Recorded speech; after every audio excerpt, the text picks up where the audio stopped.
guys, happy Tuesday. Welcome back to the Lovin Dubai show where we go through the top trending stories that everyone across the country is talking about. Our top story, shock horror. UAE temperatures have dipped after record heat. And Dubai court awards 100,000 dirhams after a WhatsApp fight turns violent. We're going to talk about Noor stars who had a Fairytale engagement in Dubai this weekend. And later on the show, we're going to be joined by Emirati stand-up comedian Abs Ali. Talks first, social media, finding and healing through humor. In today's rapid weather report, it's mostly sunny with temperatures ranging from 32 to 43 degrees. It's pretty cool outside. It's wild inside because today is Labubu Day! We are so excited. We have 12 Labubus to give away from the guys at TLT. That's Little Things. Is currently the only official authorised retailer for Pop Mart Labubu dolls in the UAE. They've got Labubus from 79 dirham, which is very affordable. And today we're going to be giving away 12 lucky winners. Labubus. And our whole office is devastated, sorry visual, because they can't take them. They're such hot property. So we kept them in a safe then. We hid them. Yeah, we hid them. They had to be hid last night. Okay, so if you would like to get your hands on these Labubus, what we're going to do is we want it to be very fair for everyone that's joining now and that for everyone who will join in a little bit. So we're going to have 3 trivia questions that go live throughout the show. We're going to start soon and just answer one of those for your chance to win. And we'll have 3 questions happening throughout the show and 4 winners per question. The odds are in your favour. There's only like 70 people online. Come on. Are you into the Labubu craze? Were you influenced? Or by blind boxing in general? I think for me, it's like, you know, when Crocs came and like 3 years later, I was like, okay, cool, Crocs are cool. So I think I'm still on the turning point, but I love the hype. So this is blind boxing as well? How does that make sense? Blind boxing, yeah. So you have multiple options. You have 6 options. I don't know if you can see it. You have 6 options, okay?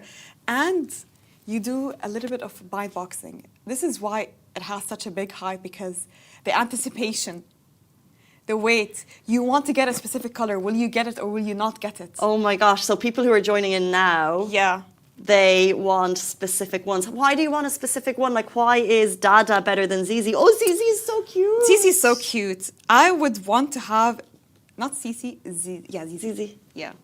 There's Cici also. Oh, there's Cici. I mean, if you're into the butter yellow trend, you would want Cici. I think I'd just take all of them just for like the street cred at this point. A lot of people, there's this one specific one that's a bit rare. Okay. And it was sold, someone tried to sell it out of 500 dirhams. 500 dirhams. Fair enough, because like you see the queues what an investment. At the weekend. We need to invest in Labubus, Casey. True. Absolutely. I'm behind it.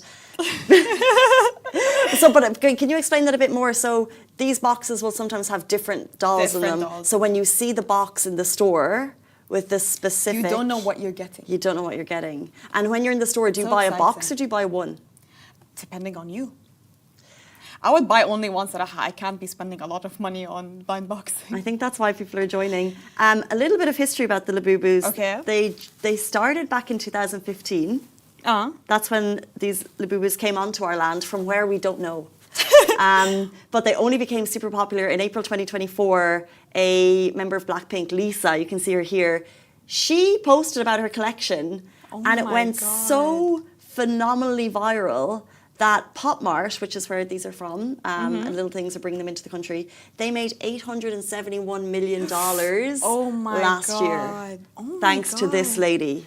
But how crazy is it that one person can have such a big influence on a business? This is why influencer marketing is not a bad thing after all.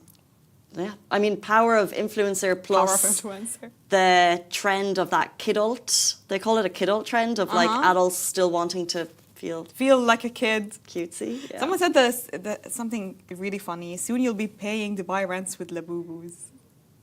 If you invest right now. Crypto today, Labubu tomorrow. Labubu tomorrow. So true. Okay, should we give people the first question? Yes, let's do it. Okay. This is an easy one. Who wrote Romeo and Juliet? Go ahead, you'll answer. No cheating. You know what I was thinking? When we were going through the questions, I was like, well, people need to go and Google the answer so that you leave the live. I think this is... We can see if people are leaving the live. We know if you're leaving, you don't know. We'll find it. Oh, Shakespeare! Is that correct? Some Can interesting... Give us the full name. We'd rather a full name. Give us a full name. Otherwise, you're just guessing. Yeah. You're just Don't guessing. copy each other's answers, please. That's an easy one. That's an easy one. Is that But give us the full name. The full name. Oh. So like we said, there's going to be 4 winners of this question after the next... Full name, guys. A lot of people are just putting his last name. Don't be lazy. After the next news segment, we'll move on to the next question and the next question, and we'll give away 4 and 4. Would you have known this one? Yeah, of course. Because I'm so good at general... I'm joking. I wouldn't know much English literature, but I studied this in school. So. Oh, makes sense. And there was the movies. I don't know all of the literature Sarah has, just because this one is a really famous one and everyone knows Romeo and Juliet. We're making it easy for you guys to win. We love you guys. Would you say we've started easy, though? I would say because of the amount of love that we have for the people we want to give them le boo-boos. Le boo-boos. We're giving them easy questions. Le boo-boos.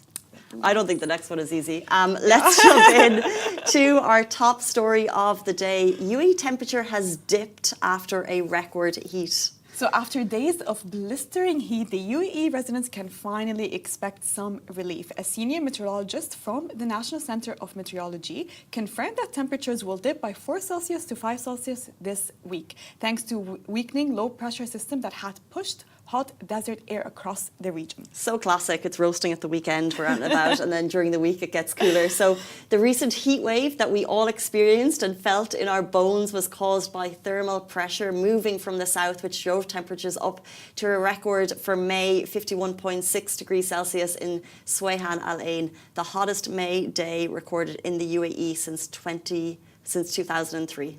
Coastal and western areas are already feeling cooler, and a broader drop is expected by Tuesday, which is today.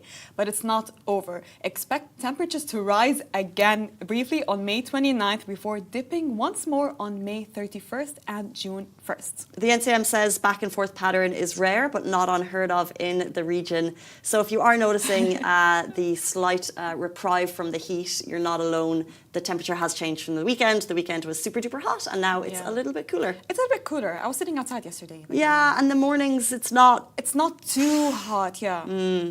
But it's still hot, but like we're managing. I would say I will start sitting strictly indoors when it hits June. Yeah. This weekend I need to avoid the sun either way. Yeah, me too. It's brown though. You've got a colour. It's not the burn. Yeah, I'm trying to cover it. Away from the sun. This weekend was much too hot. It was like, wow, this is what I remember summer to be like, and it's already here. But luckily, it was just a bit of a rise in temperatures. It was only a heat wave. Don't worry, guys. We still have a long way to go. Okay, next question for the Labubu's giveaway. As we said, we're dipping in and out of each story to bring you one question. 4 correct answers to the question will win the coveted Labubu. It will be all yours. Now, to the next question. Casey, do the honors. In what year did Lovin Dubai start? Dun, dun, dun, dun, dun, dun, dun, dun, dun, dun. I'm just going to see if I Google that, what comes up. We got a lot of answers into the first one. It was, Yeah. You guys, moving on. Yalla, next question. Gemini knows the answer to this question. And we ask because it's a significant year for us this year. That's why it's particularly relevant, I would say. Bravo. Good hint. Good hint. And other homegrown UAE brands are also celebrating a similar milestone this year, I would say. You can look at the answers. Oshwell just said, I know the answer. Ujwal, we're very sorry, but you're not allowed to win. No one in the office is allowed to win. And Yeah, friends of hands ours off. can't win either. It's like rules of the prize and rules of the competition. We're fair. It's like in stock trading. It's as strict as that. If you know someone within the company, it's like if we were giving away a big prize to the Maldives or Labubu, similar excitement. Your friend can't win. And if your friend... I wish I could win. Yeah, I sorry. wish I want a Labubu. You But can get into the queues at Little Things on Saturday. Did you see the massive queue at the mall? God, I would wait for it to wear out a bit. I cannot wait in queues. I'd say the queue moves quickly. True. But if they're selling it at 79 dirhams, It's like, I'd be there. and they're the official authorized seller, and it's Exactly. for 79 dirhams. Oh my We God, have a some lot of answers coming answers. in. Love to see them. Love to see them. Some correct. Some... we had some people answered first. It's not about the speed. It'll be, the names will be, all of these names popped into a random generator. Yeah. And we'll bring you the winner. Don't worry, guys. Okay, let's jump in to our next story of the day. Dubai court awards 100,000 dirhams after WhatsApp fight turns violent. A heated WhatsApp exchange in Dubai ended in tragedy and a major court ruling. An Arab expat has been awarded 100,000 dirhams in compensation after permanently losing vision in one eye during a violent altercation with an Asian man. The conflict began when the man sent an offensive message via WhatsApp, prompting the recipient to retaliate with a punch that caused a detached retina, leaving him with 35% loss of vision in that eye. Following a criminal trial, the Arab man was fined 1,000 dirhams for digital abuse, while the assailant received 6 months in prison and a deportation order, a verdict upheld by the Court of Appeal and Cassation. The victim then filed a civil lawsuit seeking 150,000 dirhams for physical and emotional damage. With the attacker absent from proceedings, the civil court awarded 100,000 dirhams plus 5% interest, recognising the serious lasting harm and the impact on the victim's dignity and livelihood. We very rarely see physical altercations in this country. See it, yeah. And I think it's because... The strict laws. Strict laws, most Strict importantly. laws, true. But because we're such a safe environment online, Exactly. because of the strict laws, that even online... You get a fine. You can't say, like, we remain on the, we remain positive, and we know what we can and can't say in terms of another person. You don't spread lies. You don't say negative things to another person online. Then you definitely are not going to do it in public. Literally. And therefore we have less of these types of altercations, 100% thankfully. agree with you. Thank God, by the way, because I've heard a lot of stories, and some people may think it's a bit of an exaggeration or it's a bit too dramatic, but I think it's important to maintain a safe digital environment because such things can be avoided. I'm sure you've heard stories of people getting fined and getting court rulings because they sent a text message over WhatsApp. So you need to be very careful, and not just only WhatsApp, Google reviews as well. So no defamation. So true. No defamation. And I feel safer on that because I'm not the way we talk about internet trolls, and I know people who go into comments sometimes to intentionally... hurt someone, yeah. Not even to hurt one person in particular, but they intentionally rile up a comments, right? It'll be on the Brits in Dubai Facebook group, and someone will intentionally drop something triggering to start that. I would never... I'm one of those people who just hates confrontation in any way.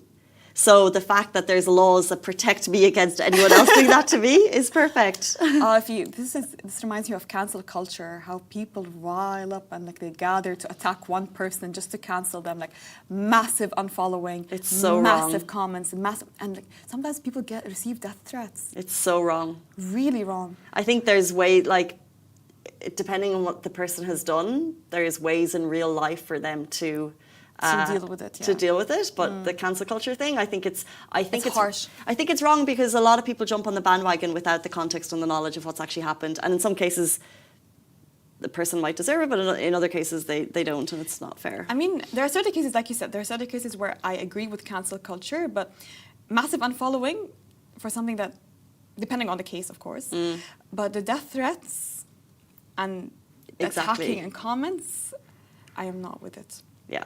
I agree. I am not. I hate cancel culture. I think everyone deserves a second chance. Imagine.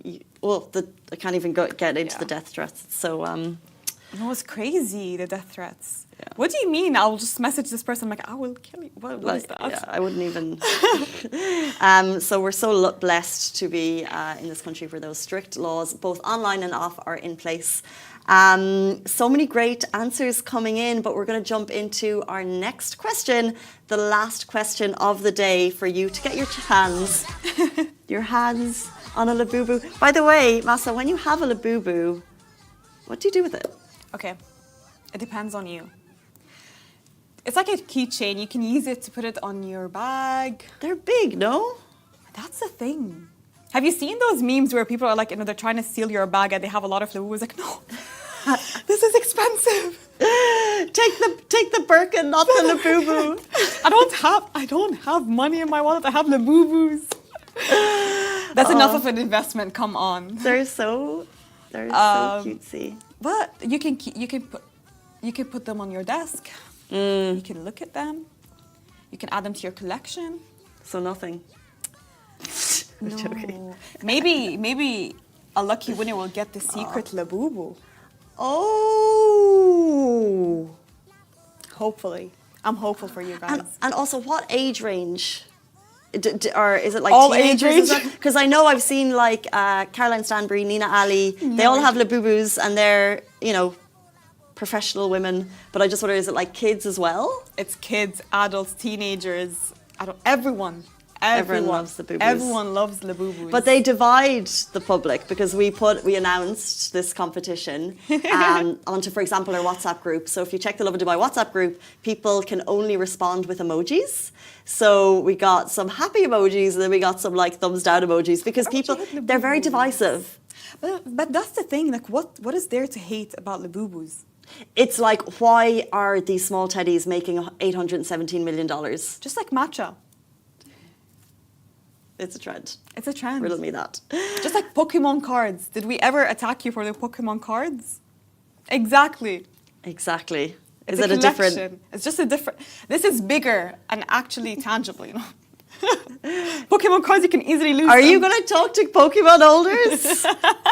I'll say Pokemon cards have longevity. Let's talk in a few years about the Labubu trend. Okay, let's see. Okay, so many great answers coming through. We have one more question of the day. So the first question was, who wrote Romeo and Juliet? The second question was, when did Lovin Dubai start? And the final question of the day, to win one of 12 Labubus, is... What year was iPhone made? I'd have to Google that. Apart from the fact that I helped with the questions, I'd have to Google it. I'm trying to remember. What year was iPhone? Are you Googling? I know now. I'm just making sure, okay? Yeah, me too. But don't leave the live. Just guess. Guess, guys. Don't leave the live. I can see people leaving. When did you get your first iPhone? At the age of... What year? What year did I get my first iPhone? Can I do some calculation 1 second?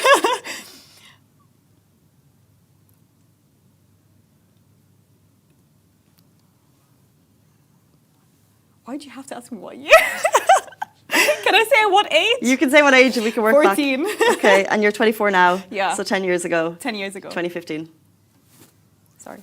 That was so easy. No, but you know when I make maths blanket numbers and I'm generally wrong, and then in 5 minutes someone's gonna be like, Casey, that's actually 2020. You got that wrong. What year was iPhone made? A lot of answers. My friend got their first iPhone in 2009. I got mine in like 2019. Wow. I was an Android through and through. Really? And I got an iPhone as a gift, so I changed, but I was always Android. And I still vouch for the Android. It's really good. Do you like Androids? I did. I don't like Androids. They do the same thing. It's just the camera quality for iPhone is better. I disagree on that, but I like that this matches my laptop, so they're connected. And then I understand where the photos are going. We're about to have like an Android versus iPhone debate. That's a long debate. I'm on the fence. You know what? They both work. You They know both what? make phone calls. They're both expensive. They're both expensive. They're both new. They're both advanced. You know what? Just have whatever phone you want. Yeah. Just have whatever phone you want, really.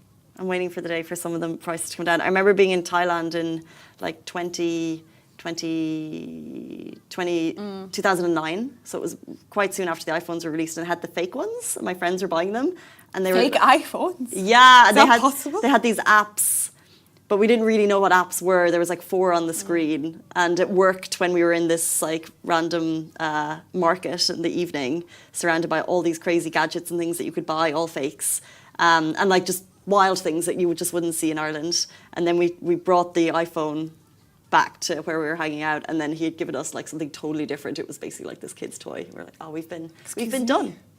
We've been done. Fake iPhones, how did they look? Did they look real? They were different at the time. Well, I wouldn't have known what an iPhone was. Like, my friends were buying these contraptions. I had no idea what they were buying. I didn't understand. I can't wait to look back at the show in 10 years and think how silly. So silly.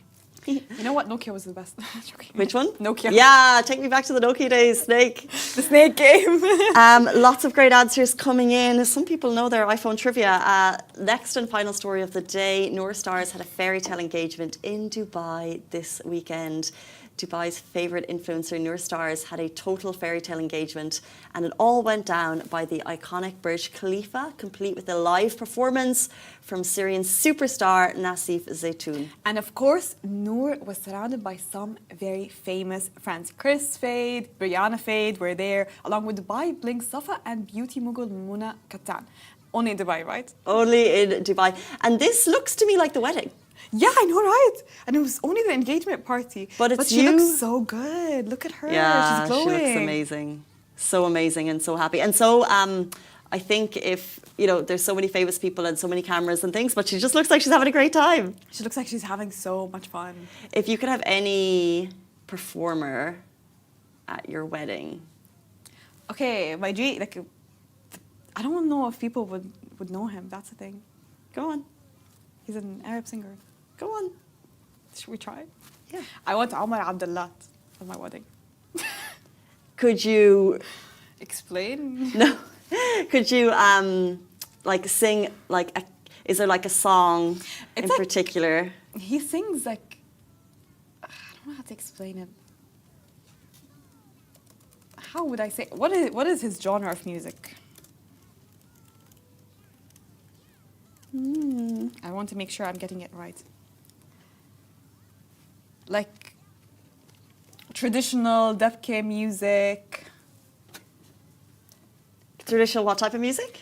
Dabke music, folklore. Okay. Yeah, like very. But could you sing authentic. something? Could you recreate it? That's hard. He's a Jordanian singer. I think a lot of people won't agree with me if I say Omar Abdullah. I swear to God, if you get him at his wedding, it'll be so fun. And he's expensive, by the way. It's not cheap. How much? From what I heard, I'm not sure if it's true. So don't hold it against me. I heard it was 100,000 K. Dirhams? Yeah. Wow. It seems to be a thing 100,000 K. Wow. Sorry. 100K, guys. 100, yeah. It seems to be more of a thing in weddings that I see in this region that they have professional singers. Yeah, I know. Like, unless you're Nicole Richie or Paris Hilton, you don't have like a superstar at your wedding, but it's more common here. Like, imagine. It's more common. I want Omar Abdullah at my wedding. Okay, let's manifest that for you. Or Asi Halani. Nareen Beauty inspired me, honestly. I want to have Asi Halani at my wedding. I don't know who that is. But she had him, he was big. Give us some suggestions for who you'd love at your wedding. Okay, so Labubu competition over. We have so many responses. Winners. We also have Ujwal in the back who's been furiously getting all of the names. We'll pop them into a random generator and we'll announce later today on our Instagram stories who is the winner of these Labubus. And they'll all go to a good... Congratulations already. They'll all go to a good home, we promise. Next up, we're talking all things stand-up comedy with local comedian Abs Ali. We're going to talk first social media and how to deal with mental health through humour. Stay tuned. He'll be with us after this short break.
Hey guys, welcome back to the Lovin Dubai show. He's a dentist who tells jokes, and yes, he's great at both. Today's guest is Abs Ali. He hit the stand-up comedy stage at just 17, and today he's using comedy to talk about mental health in a way that's raw, real, and will make you laugh. Welcome to the show. Welcome to the show.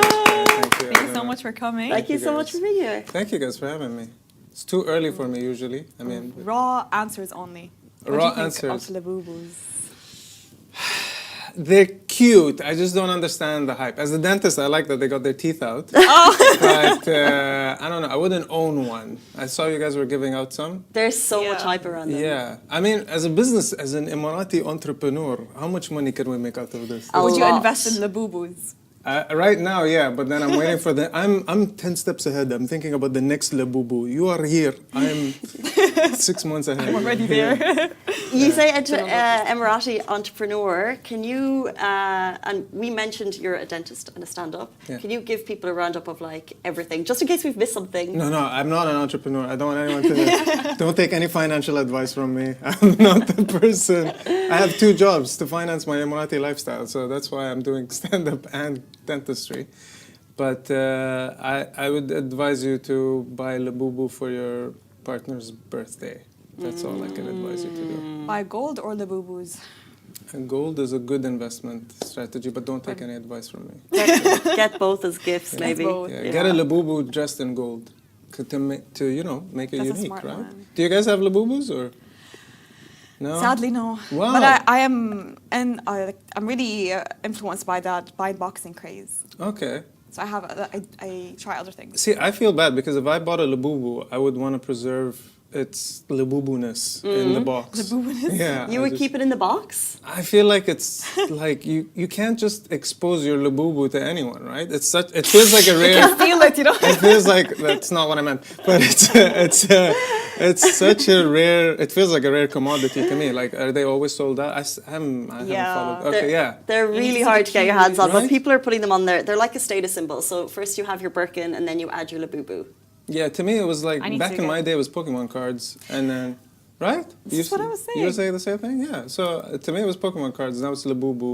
Exactly. Next thing you know, it's like it was NFTs at one point. Remember that? Yeah. Oh my god. That was Yeah. crazy. Someone should do a Labubu NFT. That's an investment advice. Someone who spent a lot of money on NFTs should talk to us because I just feel like they've just gone. Yeah. Oh, yeah. I don't know how many Emirati stand-ups we've ever had on this show. I don't Yeah, know there are very either. few. Yeah. You're very rare. We mysteriously disappear under circumstances. I know. How did you get into it at 17 years old? So when I was, any of you born and raised in Dubai? No, none of it. So I was raised in Dubai, but I wasn't born here. which school did you go to? It was in Sharjah, though, would you know? Yeah, I would. Sharjah American or? And Sharjah American International Yeah, I School. knew it. There's only How did he know? anyone. Okay, so anyone who was in Sharjah went to Sharjah American School. Anyone who was born in Abu Dhabi was born in Corniche Hospital.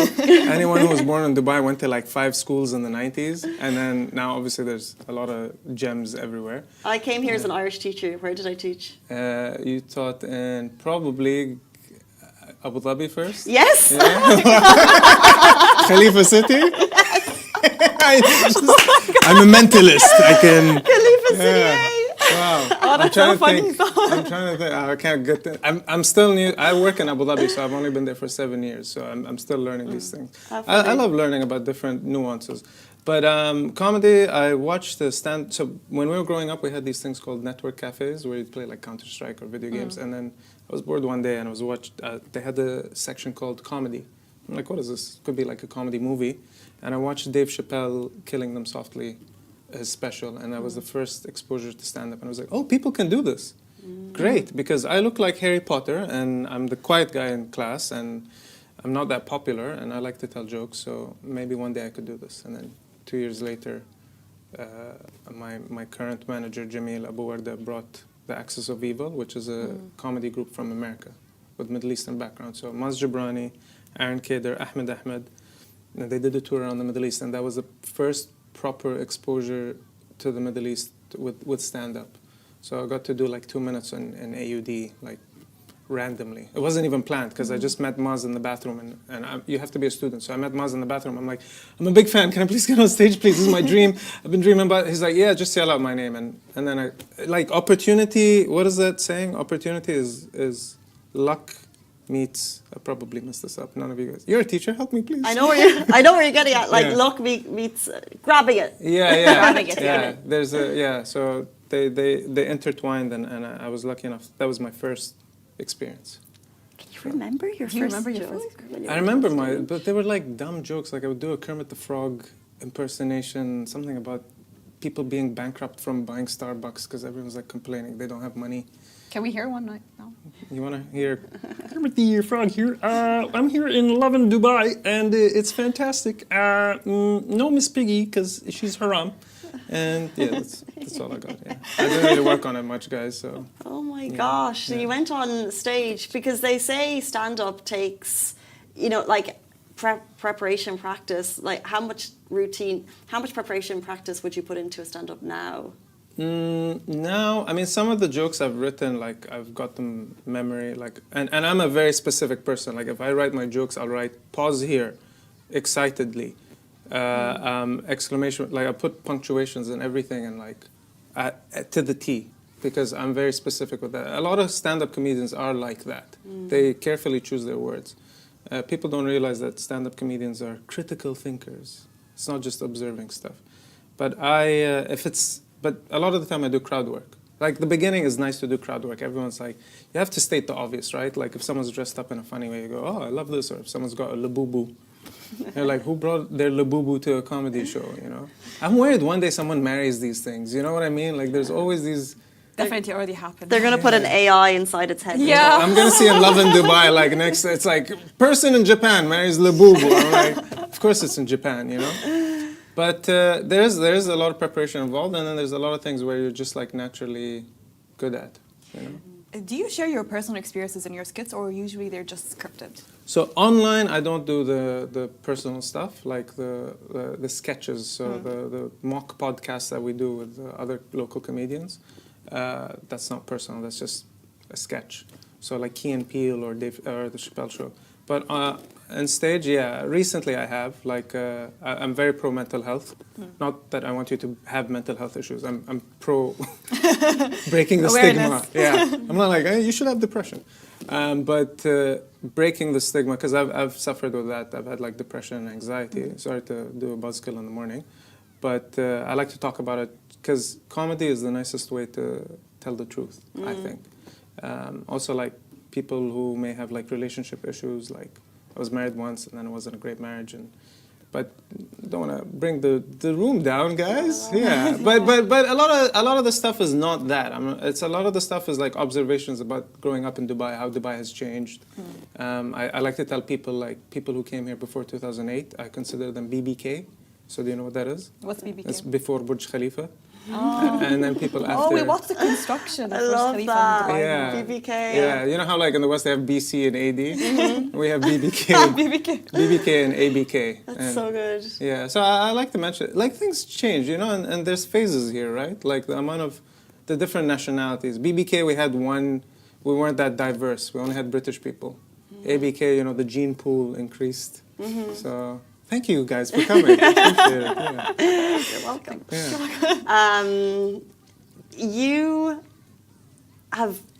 You've got two careers, and one would be traditional, and one would be less traditional. What were your family's thoughts on you joining comedy? My mom was very supportive. So I was raised by a single mom, and she was very supportive. She was like, son, as long as you get a degree, you can do whatever you want. So now, and sometimes she gets annoyed by these things. Like at home, I'm always joking, and she's like, stop being a clown. I'm like, doctor. And she's like, oh yeah. Okay, that's fine. Because I don't know if you know, in the Middle Eastern families, it's like someone has to be a doctor, a lawyer, engineer. Muhandis. Yes, muhandis. My brother became the engineer, but my mom really pushed him to be a doctor. He didn't, so I'm like, I will take the mental for it. I will take the bullet. Oh my gosh. And then, I enjoy my job. Don't get me wrong. I like dentistry, but it really, it helps close certain doors that I don't want to go into, and comedy helps open doors that I'd like to get into. So it's nice. And my mom's a funny person. I consider my mom the first Emirati stand-up comedian, but we've been on stage together a few times, but she's like, I don't know why people laugh. It's not that funny. And I'm like, no, you're hilarious. Like, We should do a show, sell it to Netflix. Oh, nice. You know, Oh, it's the new Labubu craze. Yeah. I would love to bring one of those ones and just see her roast the Labubu. She's like, what is this trash? So, Oh, that would be funny. yeah. So, have you ever received backlash for anything you posted online, a skit or a post or? No, alhamdulillah, like I've been fine. I think online we try to be very clean. There's always one person who might be offended about something silly. I'm sure, like, and I don't know who these people are. I personally believe they're just random Trolls. wandering, trolls or just a wandering stranger, you know? It's like when you see something in a mall, you're just like, what's going on? You don't know the full picture. And you don't even finish the video, you leave a comment and then you carry on. Because everyone's like swiping mindlessly. So alhamdulillah, I haven't been in any issues and I've been doing stand-up for like almost 15 years. Oh, mashallah. Yeah, but the online stuff is when everyone kind of focuses on you and we keep it halal. But halal, as you said on the internet, though, it's like no matter what you think is okay, there's always going to be those people who have an opinion on your work. And I always think it's so difficult for people to put their work out to the masses. So if you're a dentist, you're in your dentistry room, and you know the work happens, and then it's between two people. But you're actually putting your creativity out online. And you said that when you grew up, you were the quiet person in school, you were the shy person in school. So how did you build the confidence to be able to put your work out there to the public court of opinion? Thankfully, I grew up in a neighborhood. So I grew up in Murdif, and it was still like developing at the time. And I got to hang out with a lot of boys, and we played football. And in that situation, you kind of have to stand up for yourself. So when you're doing stand-up, you're also standing up for yourself. You're like, I will sit on this hill and die on it. You know, some people have that mentality like, no, wait a second, let me explain myself. So, and also maturing and studying abroad. Like I lived in New Zealand for like 9 years. You know, that was like a core development in my life. I was 17 till 26. You know, I got exposed to another culture and lifestyle, and you meet people from all over the world, right, with different backgrounds. So, sorry, ADD kicked in. What was your question? Well, no, I feel like you're getting, because I had asked if you were the quiet person in school, so how you grew in confidence to be able to put your work out there in comedy. Yeah, passion. Passion is like, it's my dream. Like, you know, I don't know if you guys are following your dreams or if you've ever followed your dreams. I hope you have the opportunity. But I knew at 15, like, I wanted to do stand-up. I knew at 15 I wanted to be a dentist. Alhamdulillah, I was like lucky. I know other people at 15, they're like, I don't know what I'm doing this weekend. But, you know, thankfully, again, opportunity is luck and timing and whatever. It just happened. And I'm blessed. I'm really blessed, and I count my blessings. And I'm happy I get to do this, because if I don't, you know, I'm disrespecting myself and maybe someone else's dream, you know. They always say that online quote, it's like you're living someone's dream right now. Yeah, So, true. and Inspiring someone online as well, yeah. Yeah, and I want to inspire other people. You know, I wish there were more Emirati stand-up comedians, especially females. You know, that's what we're lacking. You know, we've had a few, they come and go, but they don't stay. And I understand, maybe the stigma's a bit more on them. And thankfully, I have a supportive family. Like, I can do what I do. Yeah, and because I'm doctor. You have that title. Yeah. You're well set. So you recently done a show in Hong Kong to promote Arab tourism. Yeah. But what is the most Arab thing you've done at a non-Arab country? I wore a kandora walking around Hong Kong. It was, we wore the full headgear, everything. Everyone was like looking, but they were really nice. They were really nice people. I was supposed to play a character of like a rich Arab guy going around Hong Kong, and then at the end we exposed that I'm not that rich. The guy kept calling me Oil King, and then I just showed him olive oil. We like olive oil, very nice. That was probably the most Arab thing I've done abroad. But they were nice, you know. I wouldn't do that in other parts of the world. I'd be tackled. Yeah. But the people in Hong Kong were really nice. So, yeah. Okay. What are the opportunities like for comedians in the UAE right now? How would you describe the comedy scene? It's better. It's much better than when I started in 2008, 2007. Because when we first started, there were like a lot of rules and restrictions. And now there's less restrictions, and the big corporations, I think they're quite supportive. Social media really helped. The only issue I have with social media, as much as it's helped my career, is that there are really good comedians out there in the region, but they're just not good online with like doing sketches, you know what I mean? They're great writers, they're hilarious, they're amazing to watch live. They just haven't had that opportunity to go mainstream. So yeah, like alhamdulillah, like I got to do Coca-Cola Arena, I got to do Etihad Arena. Wow. I was with Bassem Youssef and Maz Jibrani last year for the comedy festival. And yeah, so for me at least, I've had the opportunities, but some people might say Emiratization. But let's not. Oh, it's not bad. It's a joke. It's a joke. Every podcast must feature. Yeah, that's why I'm here, guys. I'm actually taking over their jobs in Lovin, Dubai. Someone's saying olive oil is really good. Which one? I agree. Olive oil is so good, you know? Olive oil is good. Is it local here? You make it local? No, we don't. We import. Yeah. Oh, of course. Yeah. Yeah. It's a lot of places. Not in Ireland. No, not in Ireland. Yeah. Yeah. You guys got the butter. We have Kerry's butter. Kerry Gold. Yes. Yeah. They sell that here. Good milk, good meat. Yeah. No, Supermax, was it? Super nice. Irish people get it. It's like a really strong chipper, but like only at like 2 a.m. I like how you assumed you know what a chipper was. It's like fish and chips, but like a fast food joint. Okay. A fast food joint. Yeah. Yeah. It's not a fish and chips place, but Yeah. I like Ireland. It's a nice place. Nice people. I Thank feel you. so Yeah. uncultured, but... Yeah. I also love the accent sometimes. You know? I told you 33 times on a Thursday. I know that's not the proper Irish accent. I think but your accent's better than mine. oh, thanks a lot. To be sure. Imagine I was in full headgear, just walking around like in Kendora, just be like, Kona Satatu, how are you? They're like, what is he AI? What's he saying? Like, If you came in with the Irish, I think people would be super impressed. Yeah. Yeah. I hope you would be welcomed. yeah, no, I've been to Ireland. It's beautiful. Beautiful country. Love it. The weather too cold, but it reminds me a bit of New Zealand. I would say, yeah. But we don't have the same, like New Zealand gets the winter. We don't have like the really cold, we just have rain. Yeah. 364 days a year. Look, the Irish people love them. They're really nice people, and like they're very like. I'm glad. You know what's interesting though? I will tell you. I'm glad they're inspiring the youth and teaching the youth. But I've yet to see kids come out of school with an Irish accent. Like I've never seen an Arab kid like, Mama, Mama, can I please have some biryani? I'd love to have. They're always like, Miss, what this? What happened? I'm like, 6 years you've been to a private school. Where's your Irish accent, boy? Thank you. That's so true. Yeah. Sometimes American because they watch a lot of TV, but never Yeah, Irish. we all watch the TV. Yeah. You may have liked me until this point, but we're going to put you on the spot with a game. Go ahead, I love games. Okay, we'll play two, I think. Yeah.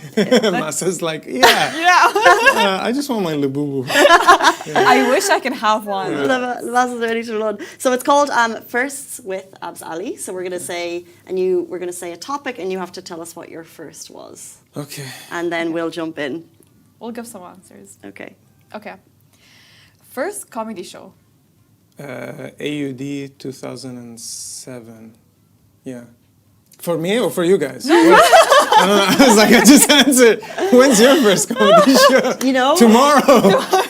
2007, I was in uni, and that was the time that I started going to stand-up in Dublin, and I would go to small, little, tiny venues, and it was their first time stand-ups, and they were so good. We didn't even So have good. tiny venues. You lucky Irish people, I tell you. Yeah. I was just entering uni at that time. So I did the show, and then like a couple of weeks later, I had to fly to New Zealand. So I was like, okay, we'll put this dream on hold. But I hope to see your first comedy shows soon, ladies. I'm talking about attendance. First paycheck. First And how much was paycheck. Wow, this one I remember. 2005, I was doing like a summer internship at the Dubai courts in the Treasury Department. It was like 15. I made like 2,000 dirhams in 2 months, and that was a lot of money for a kid. Wow, bravo. Yeah, thank you so much. At 15. Yeah, my mom didn't enjoy dropping me to the courts. She's like, I'm on holiday. She was a teacher as well. She's like, I'm on holiday and I have to drop you to make. I'll just give you the money. I'm like, I want to work. So, yeah. Good ethic. First big purchase. First big purchase, I would say a car. I bought my own car at 20 in Dubai and the UAE at 26 because I was living abroad. I'm not gonna count that one. So I bought a Nissan Altima. what I like to call the Nissan Patrol Mini, because you know I want to fit the stereotype. I kept the plastic on the seats until I sold the car. Wow. They keep the value. Seriously? Yes. The whole car outside very expensive. You crash it, no problem. But the plastic inside, very important. What about in the summer? Would that not get super sticky? It doesn't matter. I want the value. If you ever go to an Arab person's house, they'll put plastic on furniture or like remotes, Really? but not the TV. The most expensive Yeah. object. That's That's true. like you can scratch the TV. It doesn't matter. The couch. No, this is for guests only, and we have to keep plastic on it. And the remotes of plastic? Yeah, the remotes have plastic because God forbid you know mess up the remote. I want to know, Massa, what was your first big purchase? Yeah. It was shoes. What shoes? I bought it. Louboutins. No, it was Dior. Dior. Okay, nice. Yeah. What about? I was, I think, 19. Wow. Yeah. How did it make you feel? Like you achieved something? So I achieved like in a while, and I bought, this was my biggest purchase. Yeah, at 19. It's a milestone. No, it felt so good. Honestly, you can see my eyes sparkle while I'm looking at the shoes. Like, wow. Do you still have the shoes? I still have the Amazing! And it's good you bought it at 19 because I think if you buy something expensive, like I see these kids with Yeezys, I'm like, you're gonna grow out of it. Yeah. I don't want to buy this I bought a expensive thing. statement piece. Yeah, So true. Buy Yeah. something that will fit you for you know the rest of your Exactly. I life. still wear it till this Yeah. day. I take good care of it. Good because- investment. Yeah. Yeah. Wait until your feet are grown, top tip of the day, and then buy your fancy Yeah. shoes. You heard it from the I was entrepreneurs. proud of myself. I feel like this is Shark Tank right now. What about you? What was your first? Well, my first big purchase, or I guess I bought a car here. Okay. Okay. When was that? With my own money. It was 26,000 dirham. Okay. It was about 5-6 years ago. It was a Pajero, a two-door Pajero. Wow. And You then really embraced the culture with the 4x4. I loved it. I love the desert. And then I lost it in the floods. Oh no! Yeah, No there was a- way. There was a wadi, there was a flash flood, and my Yeah. car just. Wow. But I had it for like 4 or 5 years, and it never broke down. Pajero's also a top tip if you want a car that just will last forever. Yeah, It had like but- 200,000 miles on it. Amazing. Oh, well, you know, the one weakness it had was getting flood. It's like, What an end, though. yeah, no, that's quite iconic. I'm gonna say. It's like Titanic. It's just floating away. You're like, Jack. That was so funny, honestly. Sorry, I know it was tragic. But You have a car now, right? Or- Yeah. Okay, Yeah, thank yeah, God. I upgraded. I got Okay, I have a great. Jeep. Oh, nice. We've gone way over time. So we have got time for one more. Okay. First celebrity or influencer you were ever starstruck by? Ooh.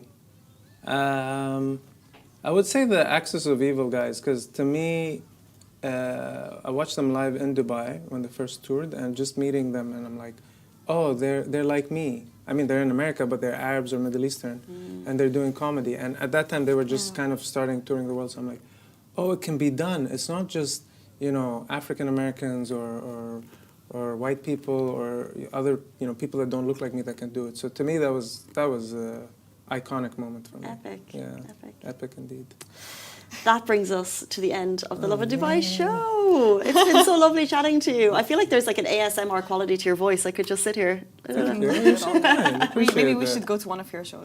Yeah, please do. I would love it if you guys come. When is the next show? And also, Yeah. anyone watching, how could they find you, follow you, and join the next show? Tomorrow I have a show at Arabian Ranches at 8 p.m.